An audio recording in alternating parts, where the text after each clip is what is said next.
Lula deu mais um toque do ditador que ele é e defende que os ministros do STF têm um voto secreto, ou seja, que você não saiba como o ministro do STF vota, justamente quando o STF decidiu que a propriedade produtiva do Brasil pode ser desapropriada. Vou explicar isso e outras barbaridades para você no vídeo, mas já sabe.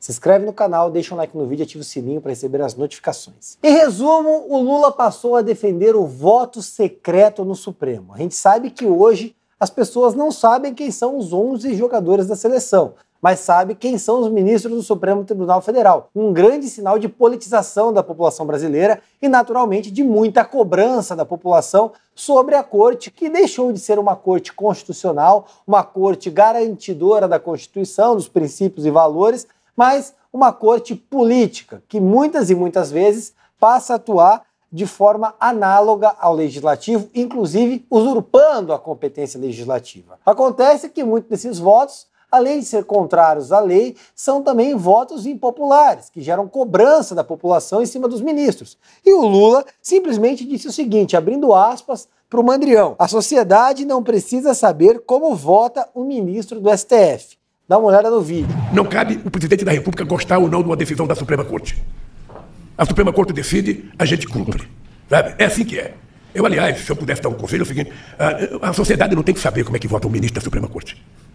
Eu acho que o cara tem que votar, ninguém precisa saber, votou a maioria 5-4, 4-6-4, 3-2, não sei ninguém também, foi o Showa que votou, foi o Camilo que votou, porque aí cada um que perde fica com raiva, cada um que ganha fica feliz. Então, pra gente não criar animosidade, eu acho que era preciso começar a pensar se não é o jeito da gente mudar o que está acontecendo no Brasil. Porque do jeito que vai, daqui a pouco, um ministro da Suprema Corte não pode mais sair na rua, não pode mais passear com a sua família, sabe por quê? Tem um cara que não gostou de uma decisão dele. O que é interessante é que os ministros do STF já dão declarações políticas, frequentam congressos da UNE, se manifestam publicamente fora dos autos, inclusive descumprem os princípios da magistratura brasileira. Só que o grande problema, segundo Lula, é o fato dos votos não serem secretos. O problema é que eles têm publicidade sobre os votos. Inclusive o princípio da publicidade vai para o ralo, bem como dos atos do judiciário. O processo é público, a decisão do juiz também. É um princípio do direito brasileiro. Na verdade, é um princípio do direito no mundo. Mas o Lula quer mudar no país porque é um protótipo de Stalin. Mas sabe quais países fazem isso? A Coreia do Norte, a Arábia Saudita, o Irã e a China. Nesses exemplos de democracia, os ministros dão decisão sem que a população saiba como eles votaram. Apenas teve um voto. A gente vê que é só a nata da democracia relativa, né? É com eles que o Lula quer se equiparar. O Flávio Dino, inclusive, complementou, mentindo que a Suprema Corte americana delibera assim: Flávio Dino é um mentiroso contumaz, ele não sabe nada de direito, de política, não sabe nada do direito mundial, não sabe nada de leis. Ele é o ministro da Justiça que não conhece o princípio da justiça. Mas ainda assim, vocifera publicamente suas inverdades como se verdades fossem. E o pior é que tem uma corja de alienados que simplesmente aplaude o sujeito. E agora imagine, num ambiente onde com a publicidade nós já vemos decisões como essa. O STF, de maneira unânime, repito, declarou válido o trecho da lei da reforma agrária que permite desapropriação de áreas que não compram sua função social, ainda que produtivas. Agora, que raios de propriedade é essa que é produtiva e não cumpre a função social? Esse conceito de função social é completamente deturpado. Ele permite as maiores mazelas por parte dos articuladores de esquerda. Eu vejo aqui na Câmara de Vereadores, a vereadora do PSOL lá, a Silvia, função social. Função social. Coça o nariz, é uma função social. Nem sabe que raios é função social. E aí eles olham, não cumpre a função social. Veja só, o artigo 185 da Constituição diz o seguinte: são insuscetíveis de desapropriação para fins de reforma agrária. 1. A pequena e média propriedade rural, assim definida em lei, desde que seu proprietário não possua outra. E 2. A propriedade produtiva. O inciso 2 do artigo 185 da Constituição é taxativo ao dizer que a propriedade produtiva não pode ser desapropriada. A Constituição é categórica, ela é expressa. Ela não dá margem para interpretação. O texto é taxativo.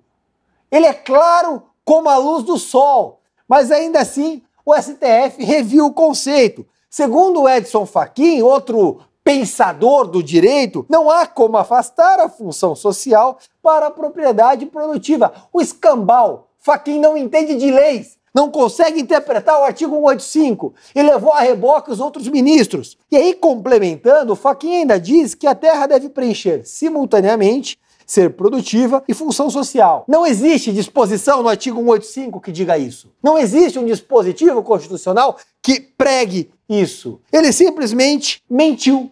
Ele simplesmente inventou um princípio, assim como o MST mente sobre aquela porcaria do arroz orgânico. O Fachin inventou um princípio, tirou da orelha e aplicou para que possam ser desapropriadas propriedades produtivas ao longo de todo o país. A gente pega aqui no centro de São Paulo, os imóveis, já tem aquela porcaria do IPTU progressivo. Estou apresentando hoje uma emenda, inclusive, para que a gente consiga tirar os proprietários aqui do centro do IPTU progressivo. Aí vem o STF e revê um dispositivo taxativo da Constituição. Não tem por que ter Constituição no país. Rasgue essa merda! É isso que fazem todo dia no STF. Rasgam o texto da lei como se não valesse nada. E pronto, acabou. O STF decidiu. A quem vamos recorrer? Não tem como ter recurso. Vamos desapropriar uma fazenda. Vai lá no Blairo Maggi, produtor lá de soja, desapropria. Ah, por quê? Não cumpriu a função social. Quem pensou? A porcaria do Fachin. E fim de papo. Não existe mais garantia legal no país. É um absurdo isso. Sabe o que é mais absurdo? 400 mil empresas fecharam no Brasil só em 2023. E, infelizmente, não foram só as dos trouxas que fizeram L. Pois é, saldo negativo de 428 mil empresas de pequeno e grande porte fechadas no país. Sabe quem são os maiores prejudicados? O comércio, 195 mil empresas fechadas nos 6 primeiros meses. Serviços, aquele que o Haddad vai aumentar a carga tributária com a reforma tributária, 183 mil empresas fechadas. Será que a Janja vai falar que são os empresários malvadões e dane-se os funcionários? Imagina qual conceito que a Janja vai inventar para defender isso. E aquele Ministério das Pequenas e Médias Empresas do Lula? Não vai adiantar para nada? Não serve de nada isso? Enquanto isso, o agro carrega o Brasil nas costas, o Lula demoniza o agro e vem o STF querer expropriar. Sinceramente, não tem mais nem onde processar. Um abraço.